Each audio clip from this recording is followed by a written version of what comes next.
In today's sessions, we're going to talk about assessments. This assessment is not related to exams, but assessments related to personality types, students' interests, and students' strengths, knowing your strengths.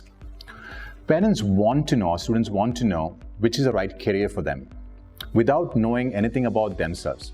In all the videos we've done, we've always said, know yourself first, know your strengths, know your interests before you choose your own careers. So today, we'll tell you why this is important.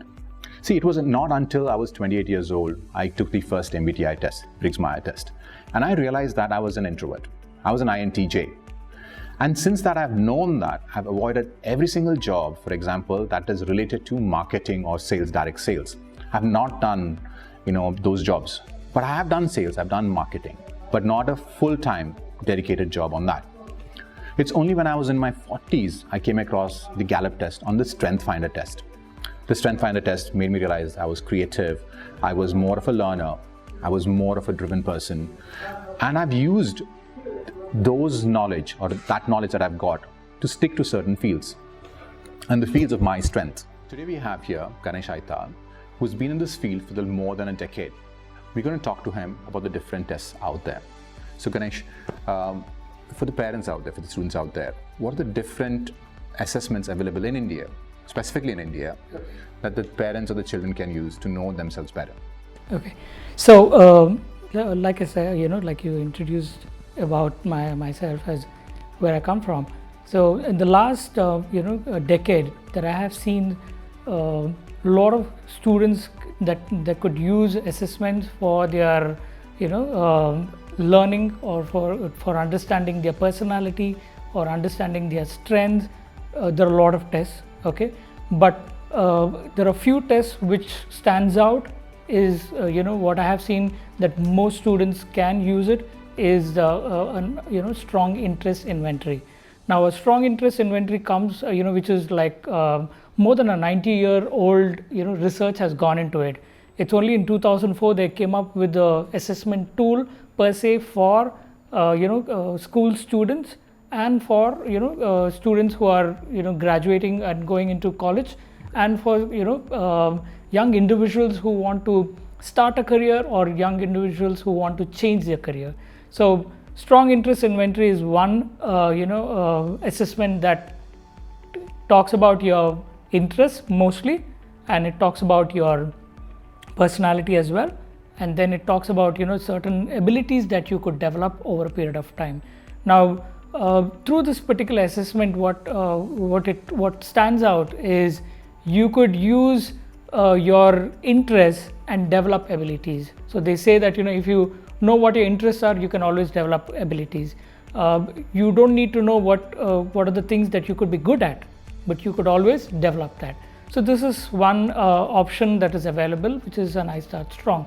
Now with an I Start Strong, you can also use to know things about your personality type, which is your inborn personality type. Now we always have this misconception that someone who talks is an extrovert, yeah, and someone who does not talk is an introvert. Yeah. But actually, only after doing this particular certification back in 2012, I realized that MBTI is something which talks about your personality type in a different way. Yeah. It's totally different from what you actually thought was a person who can be an extrovert versus.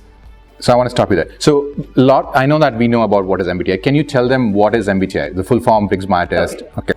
It is Myers-Briggs type indicator.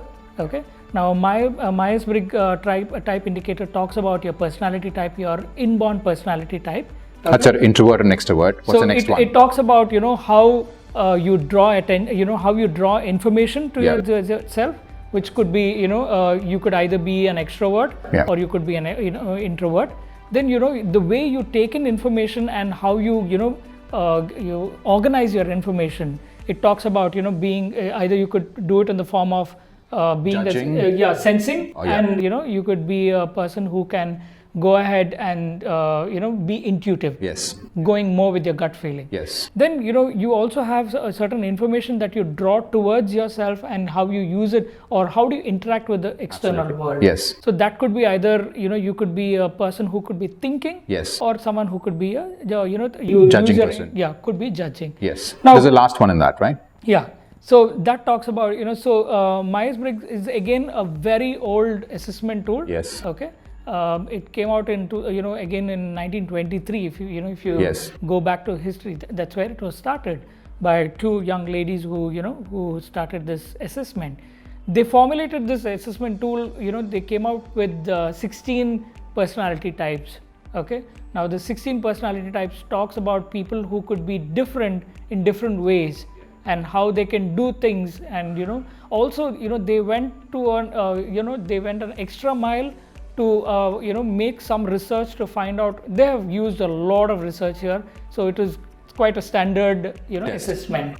So there is this belief that people think that, oh, I may be an introvert now, I can be an extrovert. Is that true, or does it change over time? So according to this particular assessment, it talks about your inborn personality type. Now that is your primary personality type. So there could be a primary personality type, and then there could be a secondary one, and then there is a tertiary one. So according to this assessment, it clearly says Yes. that your primary Yes. personality type Yes. is it is prominent in your life Yeah. till the time you are working. True. And whatever personality type which you are not as a youngster, Yeah. that kicks into your life once you start say you preparing for your retirement life. Yeah. So there are a lot of people who are extroverts. Yeah. If you see, there are a lot of people who want to do something which they always enjoy doing it. Yes. But their profession did not Support it. let them do it, Yes. or maybe Yeah. personal life did not let them do it. So that way you get to know. So MBTI it has two stages. You have step 1 and step 2. So step 1 is basically for you to find out what is your inborn personality type. Step 2 is basically your confirmation whether your step 1 is the right one. Now there are a lot of times people, when they do the assessment, they don't go ahead and attend that particular assessment thinking of their personality, but what they do is they think of a profession. Okay. So when they think of a profession or how they are at home, then their personality type does not come out in the right manner. So that is why we usually recommend them do the step 2. Yeah. So this MBTI can be included with your iStart Strong. Yeah. Or iStart Strong, which is the latest version of Strong Interest Inventory. So you can merge that, and you can get a profile out of your personality, which could be a high school profile. Okay. Or a college profile. And there's also a lot of things that you can know about your personality type. Yes. Say for example, you could know what is your communication type. Okay. You could know what is your stress type. Okay. You could also know what is your interactive type. Wow. So Okay. there's a lot for you to learn from Yeah. your MBTI. Okay. So this is very good for students. Yes. If you see MBTI as a as a assessment tool, Yes. it's right to use it anywhere, a kid who's in the 9th grade and above the 9th grade. Okay. So let's say children are, in their teens, they're probably in 5th grade, 6th grade. And parents, and now with new NEP coming in, says, okay, I want to push my child towards sciences. Mm-hmm. But the child doesn't show interest, and parents want to know a little more about the child, what they can do about that age. Now, if you see, the Strong Interest Inventory always recommends you to start doing this assessment, or maybe you could administer this assessment when the kid is in the 9th grade. Okay, not before that. Not before that, because most of the kids, at least in India, they develop certain interest levels which would be only somewhere when they are in their 10th grade. Okay. So when they're completing their 9th grade, that's the right time for them to go ahead and do it, because it's quite user friendly. Okay. And they don't need assistance of the parents to do this assessment. Okay. So it's it has got some 290 items for them to tell. Like say for example, it says, do you enjoy being a nurse versus being do you enjoy being a doctor? Okay. Then it goes to a next question which says, do you want to be a nurse or do you want to be a compounder? Okay. So it basically narrows down your interest levels. Okay. So it's a very good tool that you could use at a high school level. College level, definitely recommended, because what I see, a lot of students who come to me to take this assessment would be someone who's in the 11th grade or the 12th grade. Okay. So, Ganesh, for example, I've given these tests, right? Now, these tests have not limited me in any way. Okay. Whatever I wanted to do, I've done it. But these tests have guided me. Yeah. They have not said, oh, you cannot do this job. They have told me before I choose this job, and every job has got a wide skills needed. So I have used this tool, to say, this is the in-nurse job, I need these skills. When I didn't have the skills, I have, used the help of other people to acquire that knowledge to do that job. Okay. That's how people should take it, right? Definitely. Because, if you see these tools, it is a guideline for you. Exactly. Yeah. Now, because, it gives you a variety of, the top, 5, top 6 rather. Yeah. It gives you top 6 interest levels of yours, which could be, you could be a person who is artistic. Yeah. Who, you could be someone who is, social, who like to work with people. Yes. Then, you could be someone who's a realistic person. A realistic person is someone who's got interest to work with tools. Yes. Like say, could be something in the area of mechanical things, instruments and things like that. Or you could be someone who's conventional. So conventionals are people who like to work with numbers. Okay.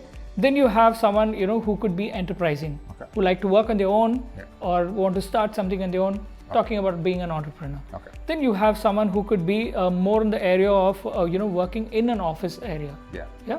So there are like 6 top themes which talks, 6 top themes are good enough for you to know what is that you could be good at. Yeah. Now, there are a lot of parents who come to me saying, say for example, through the assessment, they realize that a student is good at a particular, say for example, being artistic. Sure. Okay. Yeah. Now there are, there is again, a mindset. Yeah. The moment, the assessment comes out to be artistic, the parents don't want kids to be artistic. I know. Yeah. So, not realizing that, artistic can be, a designer. You could be a surgeon. Yes. Which they do not realize, because that word plays in their mind saying being artistic means, being art. Like an art. Yeah. So being an artist, that's all. Exactly. So no, it doesn't, it goes to an extent where it talks about, being more than an artist. Is an art. Exactly. Exactly. So you have this top 6 things that you could decide. Okay. And based on that, it also talks about, what are the different professions in that particular, interest levels that you have. And you can see, for example, right now, if there is so much cosmetic surgery going on right now. And that's all art. Exactly. Exactly. And, if you see people right now, and if you see, I was in Iran, everybody wanted to do a nose job, it was strange to find a person who didn't want to do a nose job. The girls absolutely want to do a nose job. But I think that's the trend that's happening worldwide today, right? It could be, I want to look beautiful, and that's the cosmetic surgeon. Exactly.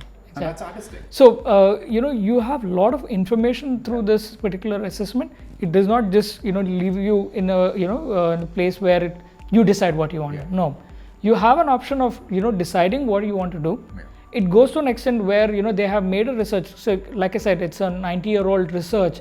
So they have collected so much information. There are more than some 25,000 professions. Okay. So there's a particular website they have linked this assessment to. It's called O.net. Okay. Now you go to O.net, you put in just a keyword saying you want to be a cosmetic surgeon. It talks about what is the education background is required for you to become a cosmetic surgeon.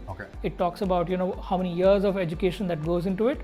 It goes about it goes to an extent to tell you what universities are offering you that particular course.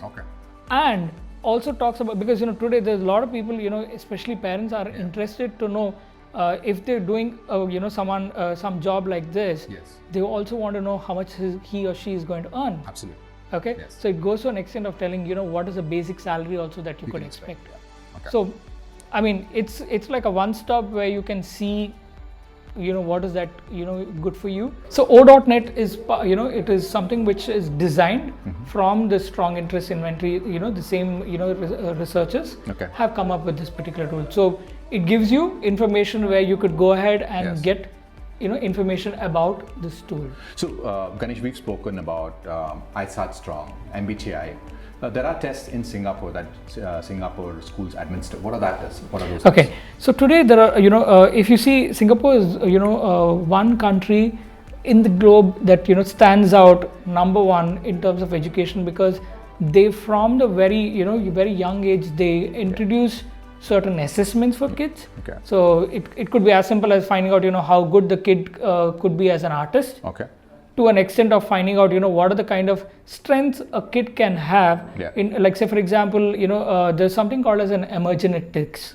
Okay. Okay, now emergenetics is something which talks about you as an individual. Okay. How you can be working in an organization. Okay. Knowing what is your strength. Okay. Knowing what could be a communication style. Okay. And know what is your thinking ability. Okay. So they use a lot of such tools. They also use something called as DISC. Okay. Now DISC is again, if you see globally, it is used mostly in an organization level. Okay. Where they want to know what is a person who is working in an organization. Okay. What could be their communication, and basically in a work environment, talking about in a team situation how Okay. you work. So that is one thing that I've seen that they use there. Yeah. And they also use a lot of strong interest inventory that I've seen in Okay. schools, which I've not seen much in India. That's true. Okay. I think the international schools do A take lot of international Yes. schools, they go, they start with, because international schools today, they create a profile for students. Yes. So a student profile, one of the things that is like a checklist over there Yeah. is, has a student gone through the assessment at all? Okay. Okay, if this assessment is not done, they will ensure that the assessment is done, because assessment gives you, it is a guideline for the child Yeah. to know what is the next step. True. So that way, your profiler talks about what are the things that you could do. Okay. And other thing, what I've seen there is, they have also used the student profiler, where you can check a kid's ability to work in a community. Okay. See here, when we talk about students going through an exam, Yeah. especially when they're writing their board exams, Yes. we cut that kids growth in terms of participating in voluntary services. Yeah. Maybe a summer job. Yeah. Or maybe doing an internship. Sure. Yeah. Now, if you see a lot of universities, because today there are a lot of kids who want to get into bigger universities. Absolutely. Yeah. Now, bigger universities, it's not only about marks. They're changing, with the NEP in India, Yeah. or even for that matter, the other universities abroad also. Yes. Yeah. They're trying to, find out why is this student joining the university. Yeah. Has a student gone through, Yes. any, voluntary services, or worked in the community? Yes. Has learned certain extra skills apart from the academics. I think that students' parents should know, just like the United States has got a SAT exam Yeah. after 12. NEP is going to bring in a single exam, right? Yeah. And it's going to check out what have you done in your secondary school. That's 9th, True. 10th, 11th, 12th. What are the subjects you've taken? Let's say you wanted to get into design, but you've taken not a single course or not done any summer training or internships in design. That means you're just saying it, or you're doing that course just for the job. It's not your interest. Yeah. That's true. Yeah. Because if you see, the cross-departmental learning Yeah. does not happen at a school level here. Yes. So even if you see at the college level, if you talk about engineering, it's only the universities, or these deemed universities, or universities. I mean, I'm talking about colleges which Yeah. have their own curriculum. Yes. They have the facility where the students can learn something from another department. Okay. I think that kind of learning, when you learn something from another department, Yeah. it's always a good learning for you, because it's not only thing, because a lot of students get bored Yes. learning whatever they are supposed to be learning. Yeah. So, Ganesh, we've spoken about now ISAT Strong, MBTI, DISC, energetics. Are there any other tests out there that students can take in their teenagers? There's something called, not called, I would say, today there's something introduced. Yeah. It's coming into India, Yeah. which is life skills. Okay. Okay. Now, life skills is something which is a 21st century, critical skills which is Yeah. required. Yes. So, there's a particular company based out of Singapore. Okay. And, there's this Dr. Siddharth Tripathi. Yeah. So he did his research in Harvard University. Okay. And in I think in the year 2011. Yeah. And his research was on life skills. Okay. So he has introduced like 25 life skills, which is critical life skills. Okay. And at different age groups. Yes. So according to his research, it says that kids between the age of 6 to 18 is the Yes. right age for them to learn these skills. Okay. And if they learn these skills at that particular age, Yes. Depending on whichever age group, Yeah. it's good for them to develop certain skills for their life. Okay. Let's say the parents out there, and if you are interested in taking this test, what are the venues to take out this test? So Ganesh, you could answer that question for us. ISAT Strong, can be administered by an educator or someone, who is a professional career counselor. And you can as well, right? Yeah, and I'm a certified, counselor who can administer ISAT Strong. Now, the strong interest inventory, which is the parent, version of that, assessment. For that, someone also need to be a certified, a career counselor for that. Okay. Now, for MBTI again, one needs to be an MBTI practitioner, which I'm an MBTI practitioner. So it's only there is one distributor in India, okay, based out of Chennai, and they are the ones who distribute these assessment, and it's only through them I can administer it. Now online, there are a lot of parents who have gone online and found these tools as well, which there are a lot of people creating one. Now they're not authentic, so you need to ensure that it is going through a certified counselor, because I can give you that particular report which is authentic, and you could keep it for lifelong. So you could approach CFAL, or you could approach me, where you could go ahead and administer this tool. So parents, if you are interested, Ganesh's contact information is on the descriptions below. And if you're interested also, you can approach CFAL office, and we could help you get in touch with Ganesh as well. If you like this video, if you found this information useful, or want to know more about this assessment tools, please mention in the comments below. If you liked it, again, give us a thumbs up and subscribe to our channel. Thank you.